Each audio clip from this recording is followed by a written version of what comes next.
Las opiniones expresadas en este programa son responsabilidad de quien las emite.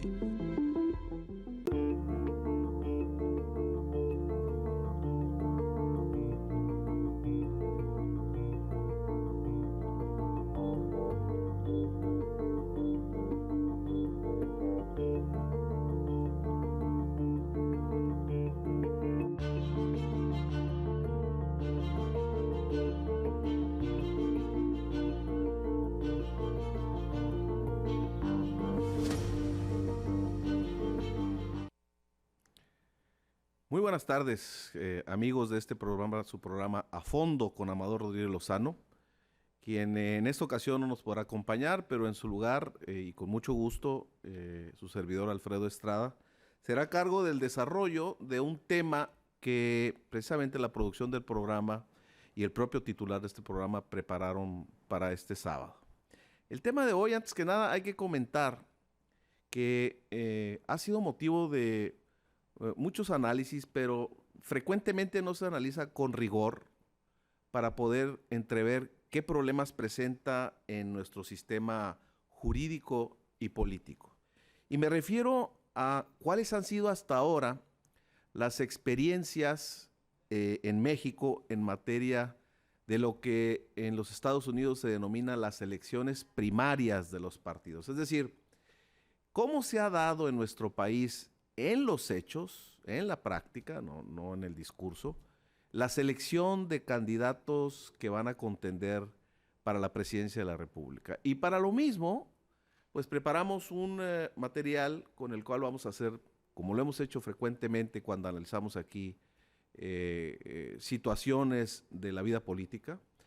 Acudiremos a algunas experiencias internacionales para saber también cómo se desarrolla y cómo se resuelven este tipo de asuntos en los partidos políticos de otras partes del mundo, o mejor dicho, cómo se han resuelto, para después entrar también brevemente en el análisis y la narrativa de lo que ha sucedido ya en México.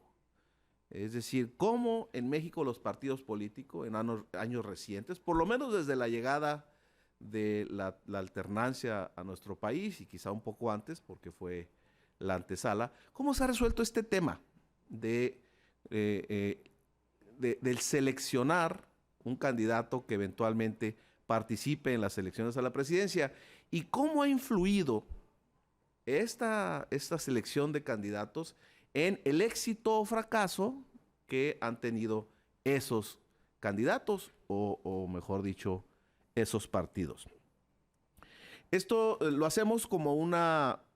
segunda parte de los programas que ya, incluyendo la semana anterior, hablamos sobre el funcionamiento del sistema electoral mexicano. La semana anterior abordamos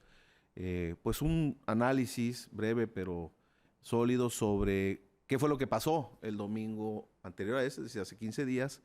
en las elecciones estatales que tuvieron lugar en nuestro país.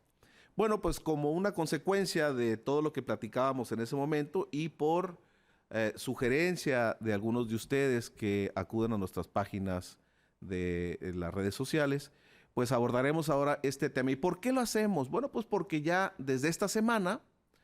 o más bien dicho, desde el fin de semana anterior, hubo un evento en el que los más visibles candidatos o posibles candidatos a la presidencia de Morena, pues tuvieron, digamos, un placeo, como se le conoce dentro de la jerga del sistema político mexicano. Es decir, se mostraron en un evento en el Estado de México y bueno, pues ahí midieron por lo pronto con aplausos, con el aplausómano o algo así se le llama también en la jerga, aplausómetro exactamente. Se midieron, o fue la primera vez que frente a frente pudieron medir las simpatías que despertaran en ese momento sobre pues una concurrencia de simpatizantes y miembros de Morena del Estado de México. El evento tuvo lugar, si no mal recuerdo, en la ciudad de Toluca. Con ello, pues ya se marca un inicio de lo que será pues una contienda interna que hasta estos momentos Morena oficialmente ha dicho que se va a resolver a través de una encuesta. Pero para llegar a esa encuesta, pues ya digamos que los interesados o los 3 o 4 principales hasta este momento posibles candidatos, pues ya están dejándose ver cada vez más ante la opinión pública, pues como una forma también de tratar de ir ganando adeptos entre los miembros de Morena y entre la población, para que, llegado el momento, cuando se levante esta encuesta, si va a ser ese finalmente el método con el cual se selecciona el candidato, pues sean los victoriosos, cada uno de ellos haciendo su trabajo para lo mismo. Bueno, pues eso fue también otra de las razones por las cuales nos propusimos hacer en este día de hoy, pues este pequeño análisis sobre qué ha pasado en otras partes del mundo, muy breve, y cómo se ha resuelto en nuestro país esto de seleccionar al candidato a la presidencia. Al haber terminado de hacer nuestro análisis de material, le queda a uno la idea, y ustedes me dirán al final del programa si les pase lo mismo, o lo podrán por lo menos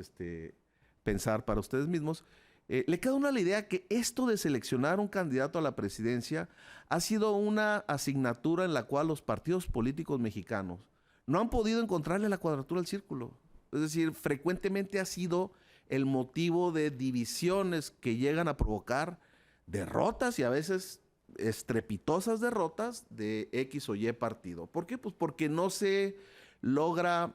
procesar bien este momento y con los resentimientos o con la sensación de abuso de algunos de los que no fueron candidatos, pues se empieza a incubar o se ha empezado a incubar a lo largo de la historia pues algunos movimientos de división que terminan dándole al traste al candidato que resultó vencedor. Pero bueno, esa es la idea que nos queda a nosotros. Esperamos que al final ustedes puedan hacerse un juicio un poco más sereno del que ya de por sí lo hace uno en forma cotidiana. Tenemos que decir que este tema de escoger el candidato a la presidencia es un tema, por supuesto, de la mayor importancia en los partidos políticos, en las democracias altamente competitivas. Y es un tema que tampoco es fácil, es decir, que en otras partes del mundo también ha dado de qué hablar. Y sin embargo, bueno, pues uno se pudiera pensar que por nuestra vecindad con los Estados Unidos, que la forma en la que se resuelve en ese sistema político, una democracia participativa, una democracia muy antigua y una democracia sólida como la es la de los Estados Unidos, con sus problemas, que todas lo tienen, pero pudieron entonces uno pensar que la forma de las elecciones primarias, esto de que pues prácticamente hay elecciones, que la gente sale a votar y ya lo dan como un hecho, y que es una forma en la que ya nadie cuestiona, y que el que gana las elecciones primarias termina siendo el candidato, y los que pierden se van a su casa. Bueno, pues también ahí en los Estados Unidos, a pesar de que tienen ya tan instituida esta forma de seleccionar a sus candidatos, también ahí ha dado que hablar.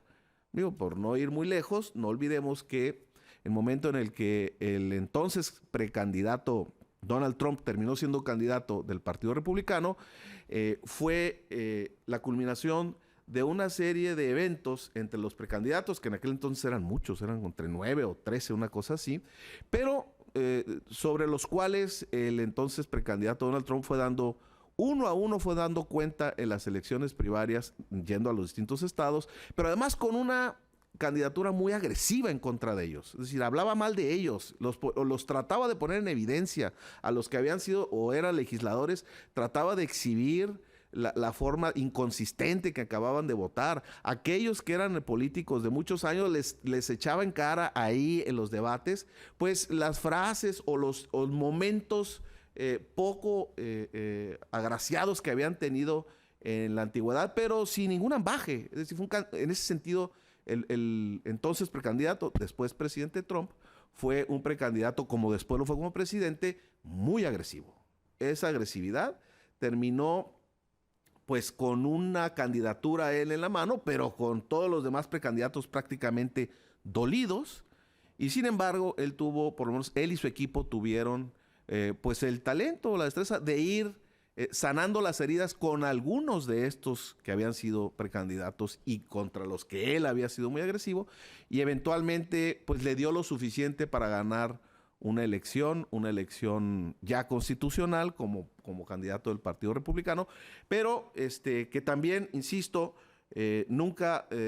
pudo uno haber pasado de vista que en muchas ocasiones aquellas rencillas que tuvo como precandidato, pues le terminaron dejando heridos políticos que nunca se la perdonaron. Algunos de los cuales sí, insisto, pudo él trabajar con ellos, invitándolos incluso a su gobierno y a su proyecto, pero algunos otros no. Entonces, aún en ese sistema tan acabado de elecciones primarias como en Estados Unidos, tampoco es fácil. Es decir, las consecuencias políticas de seleccionar un candidato a la presidencia no son fáciles en ninguna parte del mundo y pues hay varios ejemplos para poder ilustrar. Claro que hay unas democracias que están tan consolidadas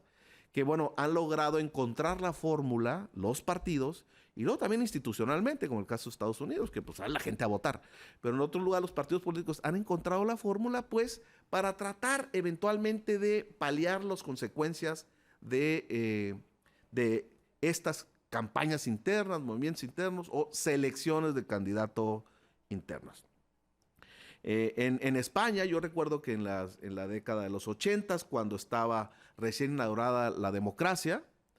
el Partido Socialista empezaba a emerger con un grupo de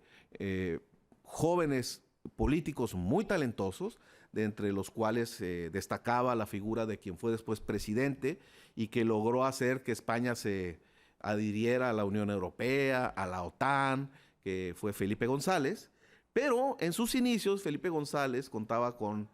otros liderazgos adentro del Partido Socialista que le hacían sombra. Quizá esto no se conoce mucho porque al final, pues digo, ya las generaciones actuales probablemente no tengan muy claro quién fue Felipe González para la democracia de España. Y sin embargo, los que ya pasan de los 40, pues sí deben de recordar que pues, fue un buen presidente y llegó en su momento al desgaste que le causaron, si no mal recuerdo, 12 años. Y que sin embargo, lo que sí no se tiene muy presente es que al inicio de la que fue su primera campaña, existía otra figura que como Felipe González era andaluz y que como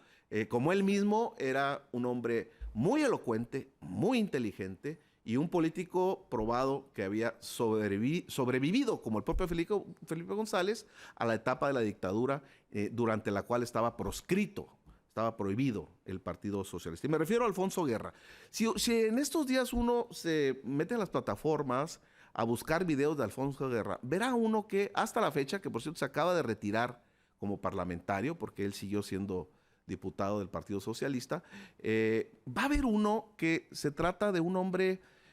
muy brillante, de un hombre con una enorme, hoy en día, una enorme experiencia política, parlamentaria, que fue parte de alguno de los gobiernos del Partido Socialista, pero que en sus inicios le disputaba a Felipe González el liderazgo del partido. Bueno, al final, Felipe González logró hacerlo a un lado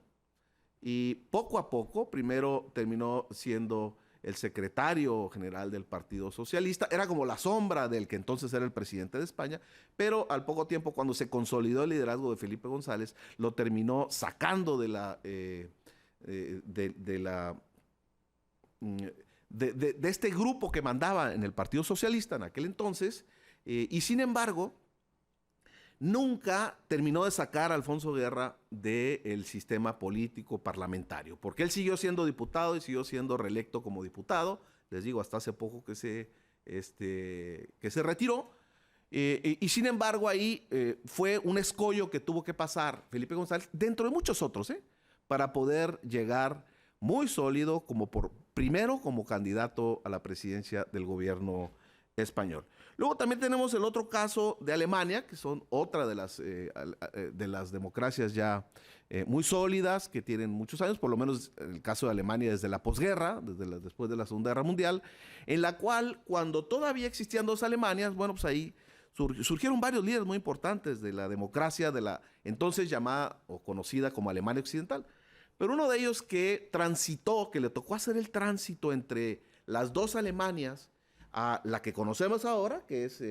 la República Federal de Alemania, fue Helmut Kohl. Y Helmut Kohl fue un dirigente que durante 12 años, si no mal recuerdo, ocupó la dirigencia de su partido y lo que se le llama ya la Cancillería, que no es como nosotros conocemos la Cancillería como la parte del gobierno que se encarga de las relaciones internacionales. No, en Alemania la Cancillería es la jefatura del gobierno. Entonces, Helmut Kohl es lo que acá diríamos la presidencia, o en algunos países se les conoce como el primer ministro. Bueno, él es el jefe del gobierno. Helmut Kohl fue un jefe de gobierno que tuvo la visión y además tuvo el espíritu generoso de poder haber provocado la consolidación de lo que ahora conocemos con la Unión Europea. Y esto lo hizo pasando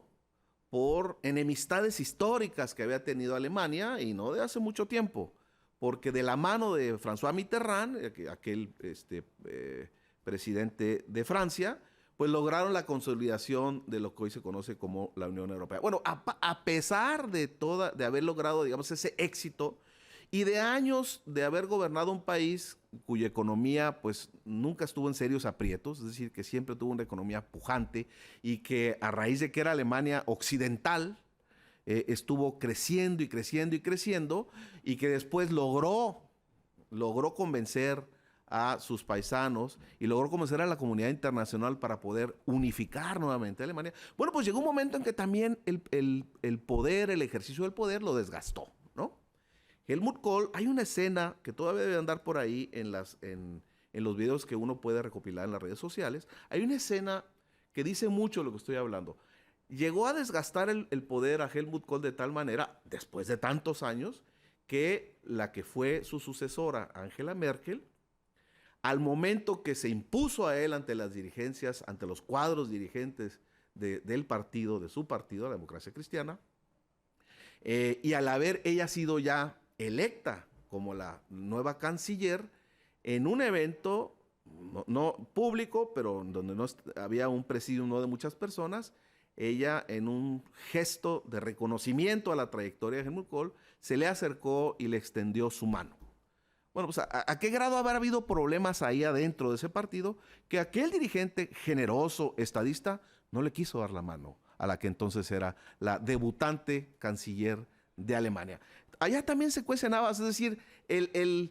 seleccionar a un nuevo dirigente adentro, que es del mismo partido, adentro del mismo partido, pues en ninguna parte ha sido sencillo. Y bueno, como ese podríamos mencionar los casos de Winston Churchill en Inglaterra, que fueron varios, porque él llegó al poder, estuvo al poder varias veces, por lo menos dos de manera estelar, la Segunda Guerra Mundial y luego un periodo después de que ya había salido del poder. Bueno, Churchill también tuvo lo suyo dentro de los partidos que lo cobijaban, se había cambiado de partido, y en fin, en América Latina, bueno, pues tenemos al actual presidente, ¿no? Tenemos en América Latina el caso del actual presidente de Argentina, el presidente Alberto Fernández, que si bien es del mismo partido, es del ala justicialista de los Kirchner. Bueno, pues, y al haber alguna vez estado identificado con ellos, pues notoriamente rompió relaciones con ellos. Pero para seguir platicando los casos de América Latina y llegar a México, vamos ahorita a una pausa.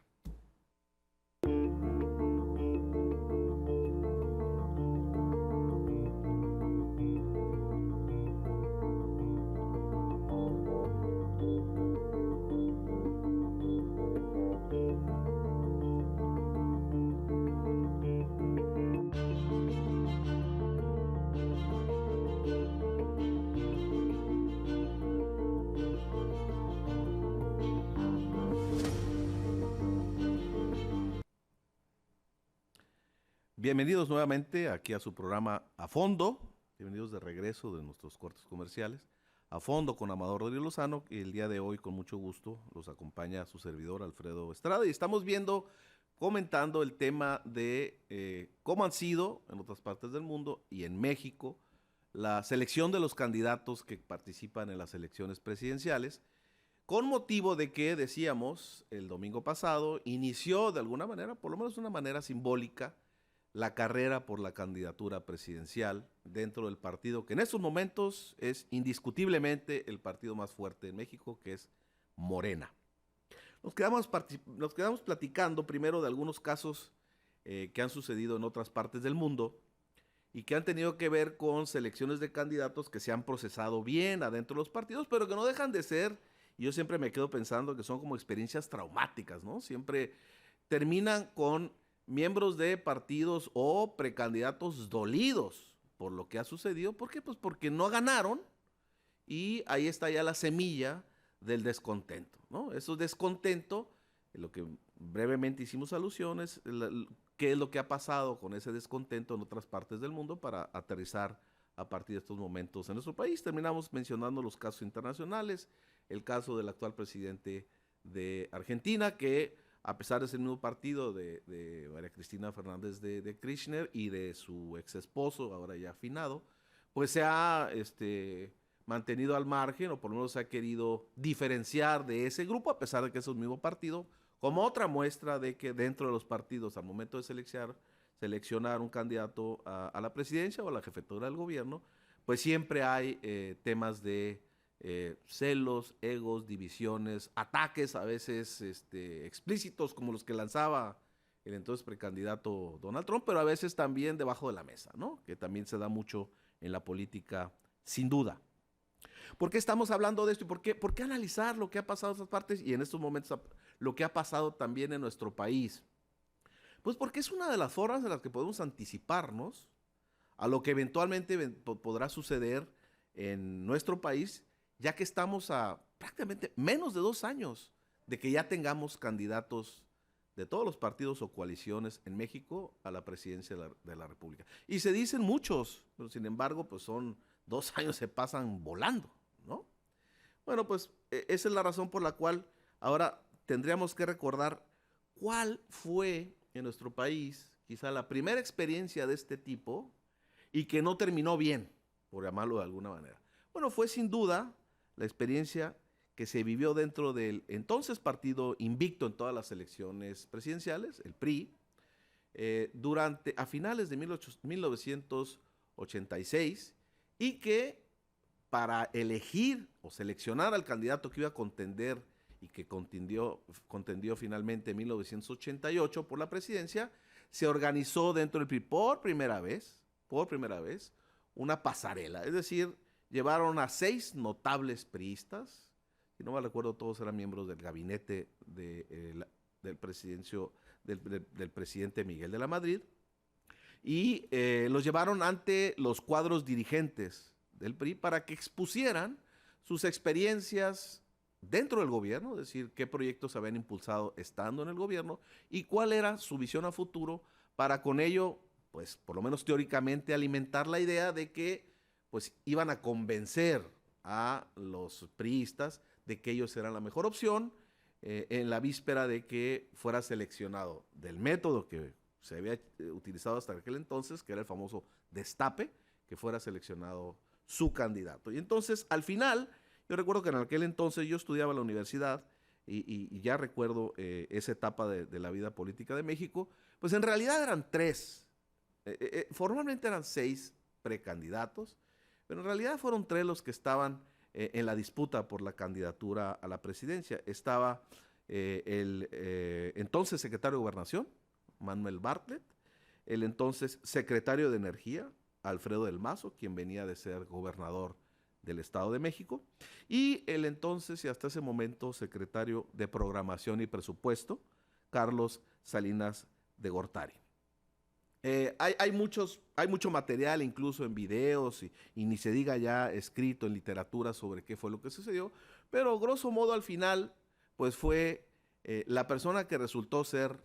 la ganadora de la candidatura fue Carlos Salinas de Gortari, un político que hasta ese momento nunca había tenido un cargo de elección popular, que tenía más bien una formación técnica, es decir, experto en economía, en finanzas públicas, todos estos temas, pero que había tenido una participación muy importante en la estrategia para salir de una crisis terrible de la economía mexicana, como la que se dio por allá, empezando en 1985 y todavía que alcanzó 1986 y hasta 87, que se combinó también con el terremoto de la Ciudad de México de 1985. Había emergencia dentro de las finanzas nacionales, hubo una terrible devaluación, aquí en la frontera eso nunca se olvida, y bueno, funcionario público encargado, por lo menos de un área de las finanzas, que era la de programar el gasto, pues tuvo una participación estelar en la estrategia que en aquel entonces, correcta o incorrecta, pero la estrategia que el gobierno de aquel entonces puso en práctica. Al final, este candidato, previo a que se destapara al candidato, que es como se le denomina o se le denominaba dentro del PRI, la forma de escoger al candidato a la presidencia hasta ese momento, momentos antes había ya un grupo de priistas muy influyentes que habían manifestado su molestia porque ese sistema de llevar a los notables a placearlos, a tratar de convencer a las dirigentes, cuadros dirigentes del PRI, lo veían como algo que pues no los convencía, que estaban un poco clamando por una democracia interna, que hubiera una forma de que la misma militancia votara para ver quién iba a ser el candidato, pero al final no fue así. La manera en la que se seleccionó al entonces candidato Carlos Salinas Gortari fue pues por un destape, es decir, los cuadros del PRI se manifestaron en favor de que fuera él el candidato. Los cuadros en aquel entonces del Comité Ejecutivo Nacional del PRI, lo que se le conoce como sus organizaciones, fundamentalmente la Confederación de Trabajadores de México, la CTM, la Confederación Nacional Campesina y la llamada CNOP en aquel entonces, la Confederación Nacional de Organizaciones Populares. ¿Qué provocó esa candidatura o el cómo se procesó? Bueno, hubo un cisma. Es decir, hubo una que ellos mismos se autodenominaban dentro del PRI una corriente crítica, en la cual participaban priistas muy destacados, incluyendo a uno que había sido ya el presidente del PRI, un hombre muy, que hoy en día pues tiene ya una carrera todavía mucho más rica de la que hasta ese momento tenía, pero que nadie puede negar desde el punto de vista que se le vea que es un hombre muy talentoso, en aquel entonces era un hombre muy vigoroso, muy inteligente y que conocía el sistema político mexicano como pocos, que era Porfirio Muñoz Ledo. Pero además se hacía acompañar por otros cuadros, entre ellos el hijo de uno que había sido uno de los presidentes más influyentes de la Revolución Mexicana. Y para muchos, el que había sido hasta ese momento el mejor presidente de la República, emanado del PRI, como habían sido todos, en el siglo XX. Hasta ese momento lo comento, que era Cuauhtémoc Cárdenas, hijo del general Lázaro Cárdenas, que bueno, pues ya mucha gente conoce su historia. Bueno, estos priistas y otros muy destacados, primero criticaron la forma en la que se destapó, que no fue más que una manera de llevar a cabo lo que entonces se conocía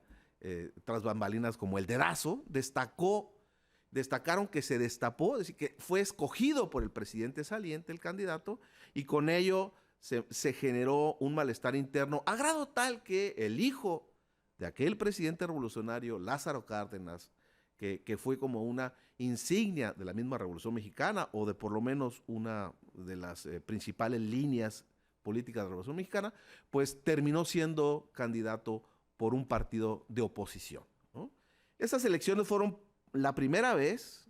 en que se le disputó al PRI en las urnas una campaña electoral. Es decir, se le disputó la presidencia de la República, pero en realidad, no sé si tenemos aquí en producción un cuadro de cuáles fueron los resultados finales, están en pantalla, si vieron ustedes ahí. Siguió el candidato del PRI, pues ganando por lo menos desde el punto de vista formal, con una amplia mayoría, y sin embargo, ya hubo un candidato de la oposición que por lo menos sacó el 30% de la votación, que era altísimo, nunca había ocurrido hasta ese momento en nuestro país, pero además, con la diferencia de que esa coalición de partidos que lanzaron a Cuauhtémoc Cárdenas le terminó disputando y arrebatando las senadurías de la entonces Distrito Federal, un lugar que hasta la fecha es uno de los lugares más politizados de México, y del estado de Michoacán, el estado original del general Lázaro Cárdenas, y también de su hijo y entonces candidato Cuauhtémoc Cárdenas. Si uno se pregunta hoy en día, ¿qué ha pasado los últimos 25 años con el origen que ha tenido y las circunstancias en que ha llegado el presidente de la República a nuestro país? No puede uno más que recordar que en buena medida la alternancia, digamos que experimentó un empujón, por decirlo de una manera esquemática, con esa elección de 88, en la cual el candidato del PRI fue retado en las urnas, como nunca lo había sido, y al final terminó siendo nuevamente, ya para no detenernos mucho en este tema, una experiencia traumática. Pero bueno, ese fue el caso del PRI. Por ahí vamos a analizar otro más para llegar sobre todo al análisis de lo que está ocurriendo en estos momentos. Vamos a una pausa primero y regresamos.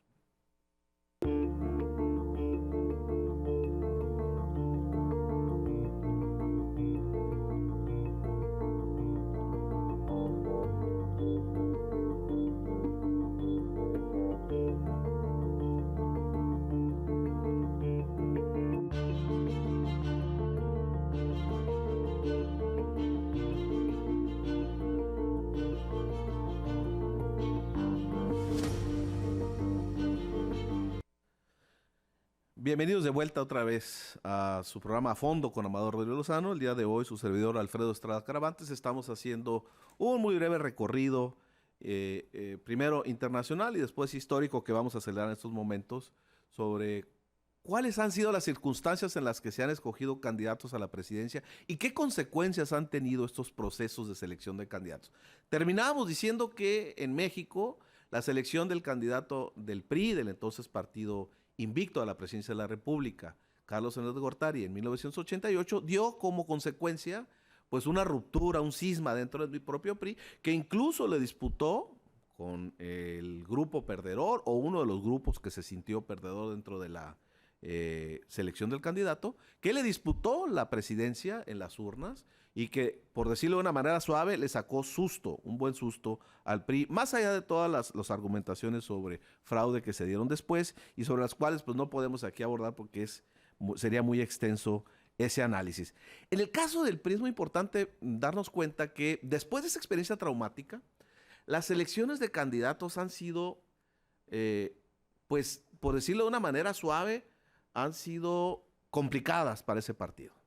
Es decir, después se dieron, no voy a ya abundar mucho en esta parte histórica, pero después se dio la llegada del entonces candidato Francisco Labastida en contra de Roberto Madrazo y todo un grupo político que lo apoyaba, todavía durante la presidencia del presidente Ernesto Zedillo, y que también fue tan traumática que, bueno, terminó, no fue la única causa, pero que sí terminó con la derrota del PRI en la elección del año 2000 frente al PAN y su candidato Vicente Fox. Luego el PRI también tuvo una nueva incursión en esto de selección de candidatos, que dejó una herida abierta, que fue aquella en la cual Roberto Madrazo se impuso, ahora sí, para ser candidato en el año 2006, pero que sin embargo, adentro del partido dejó a varios grupos, incluyendo a quien entonces era o había sido la secretaria general del PRI, Elbester Gordillo, líder de uno de los sindicatos más poderosos de América Latina, dejó en ese momento una herida que terminó por, no solamente por eso, pero terminó por darle al traste a la candidatura a la presidencia del PRI de Roberto Madrazo en el año 2006. Pero también del otro lado se cuecen habas. En el mismo PAN, que ya fueron gobierno a partir del año 2000, bueno, pues Felipe Calderón no quiso esperar a que Vicente Fox operara quién iba a ser el candidato de su propio partido, porque pues Felipe Calderón conocía mejor la manera de funcionar del PAN que Vicente Fox, que en realidad fue un candidato que llegó de afuera al PAN, y logró Felipe Calderón retar al presidente de la República para que con todo su aparato de gobierno, a pesar de que lo utilizaron para apoyar a Santiago Krill, derrotarlo en la selección interna de candidatos. Pero eso también dejó algunas heridas que seguramente contribuyeron a que el triunfo de Felipe Calderón fuera tan cuestionado, ¿no? Hasta la fecha, la elección de 2006 también es una elección muy cuestionada que da para un análisis también muy extenso. Bueno, ¿y qué tiene que ver todo esto con lo que estamos viendo actualmente? Bueno, ya dijimos, Morena indiscutiblemente es el partido en estos momentos más importante y con mayor presencia política electoral de todos los que están en el espectro político electoral mexicano. Gobierna a 20 estados de la República, ya con eso sería suficiente, más allá de que también tiene la mayoría en las dos cámaras, mayoría simple, si bien no la calificada, y pues tiene el presidente Andrés Manuel López Obrador, pues tiene la titularidad del Poder Ejecutivo. Entonces, este partido es el que pronto, o el que ya inició por lo menos simbólicamente, su proceso para ver quién va a ser el próximo candidato a la presidencia, que muchos analistas, yo lo veo eso más bien con un poco de precaución, muchos analistas se han apurado a decir que quien sea que sea el candidato de Morena va a llegar a la presidencia. ¿Quién sabe? Y por eso es que estamos haciendo este análisis. A veces cuando no se procesan bien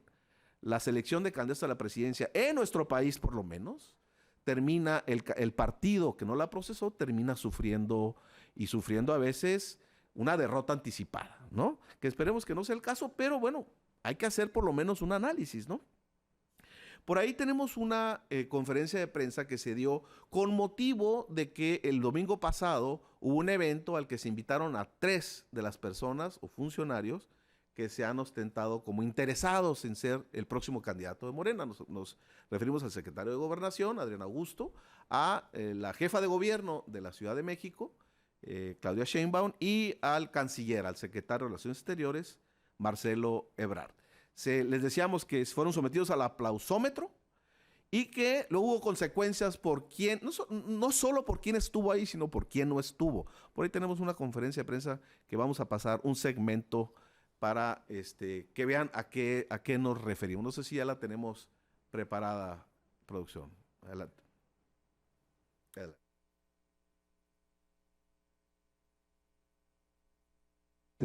25 años, en las buenas y en las malas, que han sido más las malas como movimiento. Ahí sufrimos persecución, exclusión, por supuesto, ninguneo, pisoteados y perseguidos por el gobierno y por las estructuras del poder.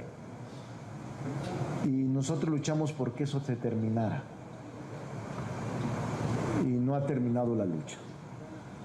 Pero sobre esta pregunta sostengo, Paco, con toda ecuanimidad y ponderación, que las encuestas que realizará el partido no garantizan ni transparencia, ni seguridad, ni imparcialidad, ni equidad. Yo no creo en ese tipo de encuestas que realiza el partido. No creo que tampoco el partido cree, dado que en el pasado fue el INE quien organizó las encuestas para que el actual dirigente del partido fuera electo. ¿Por qué no intentan al menos que las encuestas sean elaboradas por entes ajenos? Bueno, aquí estamos viendo la reacción que tuvo nada más y nada menos que el líder del Senado, es decir, el diputado más relevante en la Cámara de Senadores, quien por supuesto es del grupo de parlamentarios de Morena, que es quien tiene la mayoría, y quien ha manifestado abiertamente desde hace tiempo que le interesa ser candidato a la presidencia por ese partido. Ricardo Monreal, en esta, y verán un poco más adelante, y en varias ocasiones ante los medios, se mostró, pues, digamos, indignado, o por lo menos molesto, por de alguna manera, porque dice él que no se le invitó a aquella pasarela que se hizo en Toluca con los otros 3 interesados y precandidatos que ya mencionamos hace un rato. ¿Esto por qué lo mencionamos? Bueno, porque ya se empiezan a ver señales, ¿no? Es decir, puede uno estar de acuerdo o no con Ricardo Monreal, pero de que es un político con mucho talento y con una muy vasta trayectoria política, pues eso es innegable, ¿no? Es decir, sus puestos hablan por él mismo. Y sin embargo, ya empezó a dejar ver, pues, inconformidad, ¿no? Entonces, aquí estamos viendo, por eso es que hicimos el análisis, estamos viendo, y la pregunta en estos momentos es, ¿hasta dónde va a llegar esa inconformidad? Bueno, creo que en los medios de comunicación, la semana que terminó, pudimos por lo menos constatar de que Ricardo Monreal está subiendo la apuesta. Es decir, que ya empieza a hablar de la posibilidad de no participar, los motivos y eventualmente en qué pudiera ser. No sé si la producción nos puede poner un pequeño fragmento también de una entrevista que se le hizo. Es muy, no, claro que sí, es muy eficaz, pero lleva su tiempo, hay que darle tiempo. A ver, Ricardo, no nos hagamos tontos para no decir otra cosa. O sea, está clarísimo cómo va a estar el asunto para el 2024, ¿no? Ahí están las corcholatas, la encuesta va a ser, el método va a ser la encuesta, y tú no estás, compadre. Está bien, pero mira, déjame decirte dos cosas. Una, en efecto, coincido contigo, el club de los elegidos llamados corcholatas son ellos, los que mencionó y ha mencionado reiteradamente el presidente. Más, yo lo que te digo es que no creo en que la encuesta vaya a resolver. Yo no estoy de acuerdo con la encuesta. Lo has dicho mucho, lo has dicho mucho. Ajá. Yo lo he dicho, o sea, no puedes aceptar la encuesta que haga el partido cuando el partido es susceptible de manipulación. En la encuesta que haga el partido va a salir quien quiere el presidente que es. Entonces, aquí no hay forma de ganarle la encuesta salvo el que quiera el presidente. Entonces yo no tengo empacho en decir que yo no participaré en este ejercicio que es de simulación y que la encuesta que hace el partido es muy... Bueno, aquí ya empieza a quedar claro, por lo que está comentando, y por otras participaciones que tuvo en medios de comunicación, que el líder del Senado en México, que es una posición muy importante, muy relevante políticamente, miembro del partido en el poder, que tiene la mayoría en ambas cámaras, que tiene la presidencia de la República, que gobierna 20 estados y a punto de gobernar más, está ya mostrando una molestia y está mostrando ya incluso una actitud de crítica hacia el que va a ser, el que hasta ahora se dice que va a ser el proceso para poder seleccionar al candidato, y no debe tomarse, digamos, esto como una mera forma de presionar. No, porque Ricardo Monreal, él saltó como una figura política relevante en este país cuando del PRI, él había sido senador por el PRI, del PRI se fue al PRD porque no le dieron o no obtuvo la candidatura a la gubernatura de su estado, es decir, de Zacatecas, y le ganó al PRI en Zacatecas, ¿no? Entonces, ya tiene él antecedentes que lo hacen, pues, que saber cómo transitar un tema de este tipo y prepararse para eventualmente, si no obtiene la candidatura de un partido, participar por otro partido. Entonces ahí ya hay una, digamos, una historia que se cuenta sola, y además en estos momentos estamos viendo pues que también existe pues una participación en medios que es abiertamente en contra de lo que ha dicho será Morena su forma de seleccionar candidatos. Ahora llegamos entonces a el siguiente de nuestros precandidatos, que es el actual secretario de Relaciones Exteriores, Marcelo Ebrard. Hay que decir, porque quizá no se conoce este hecho, que no fue muy rápido, pero durante la selección del candidato a la presidencia del año de 1994, Manuel Camacho Solís era uno de los dos posibles, bueno, quizá tres, junto con Luis Donaldo Colosio, posibles candidatos del PRI. Al no haberse visto favorecido, Manuel Camacho renunció a lo que entonces se conocía como la regencia o jefatura del Distrito Federal, que era un cargo que hasta entonces lo designaba el presidente de la República, y terminó creando otro partido, ¿no? Si bien esa decisión no le hizo más daño al PRI en 1994,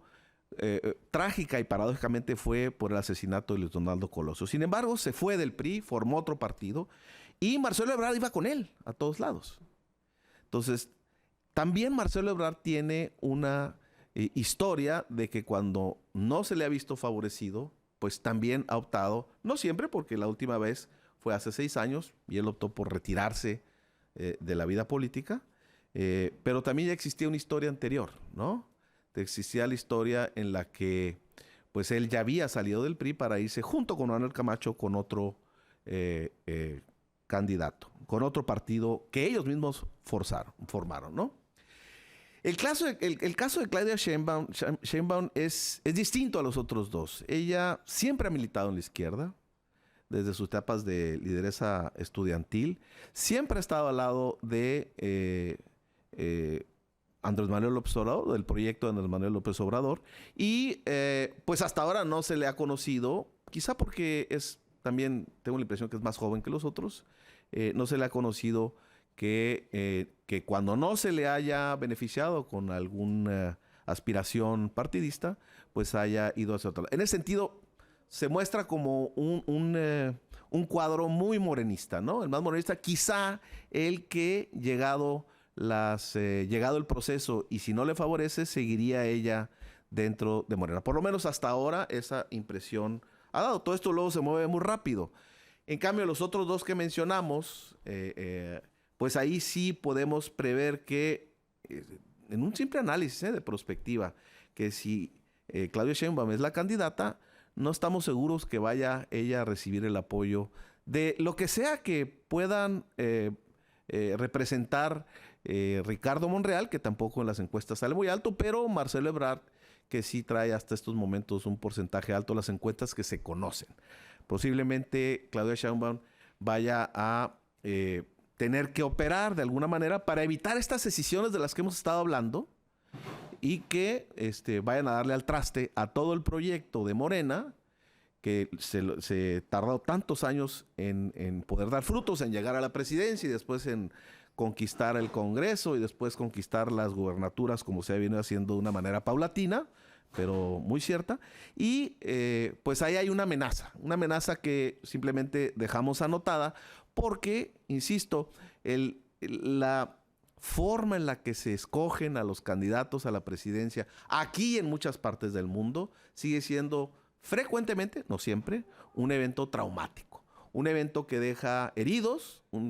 obviamente, metafóricamente hablando, un evento que puede dejar personas resentidas porque no se vieron o porque fueron ellos mismos los precandidatos que no se vieron beneficiados o que no lograron la candidatura, o bien porque la gente que apoya a esos precandidatos finalmente optó por salirse del partido en el cual estuvieron participando como una manera de protestar y en algunos casos, hay que decirlo, de sabotear la campaña de los que habían sido hasta hace poco sus compañeros de partido. Este es un tema que nos va a permitir en los próximos 2 años ir analizando, ir viendo cómo se desarrolla en el caso de Morena, fundamentalmente, que va a ocurrir en los demás partidos o coaliciones, pero en Morena nos va a permitir ir viendo cuál es la manera de operar, cuál es la manera de resolver las eventuales diferencias que irremediablemente van a dejar que